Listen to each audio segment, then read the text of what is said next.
In attesa delle motivazioni della sentenza della Corte Costituzionale che ha dichiarato l'illegittimità di 7 punti della legge Calderoli, l'autonomia continua a far discutere e dividere. Il costituzionalista Mario Bertolissi, ospite a Focus TG, approfondisce la questione dell'affossamento del referendum. Dopo la sentenza della Corte sarà possibile ancora espletare il referendum, oppure la stessa, avendo inciso su profili essenziali, anzi si dice di solito sui principi ispiratori e sui contenuti normativi essenziali.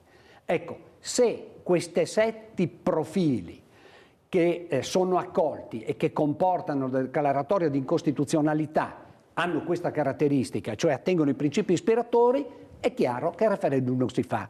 E a questo punto sarebbe il primo cortocircuito di fronte al quale ci si viene a trovare, per cui la sentenza della Corte all'apparenza abilita toni trionfalistici, perché in realtà il rinculo del cannone, ecco, è quello che ti priva dell'iniziativa più importante. Intanto sul fronte politico le opposizioni attaccano. Il segretario del PD Veneto accusa la Lega di sacrificare l'autonomia per egoismi di partito e ambizioni di Zaia. Un destino, quello dell'autonomia, che non credo si compirà e non si potrà compiere per il dilettantismo, per l'inadeguatezza con cui questo progetto è stato portato avanti. Una questione seria come l'autonomia doveva essere affrontata in altro modo, con risorse economiche a disposizione, con un percorso giuridico sostenibile e con il pieno concorso degli enti locali e delle regioni.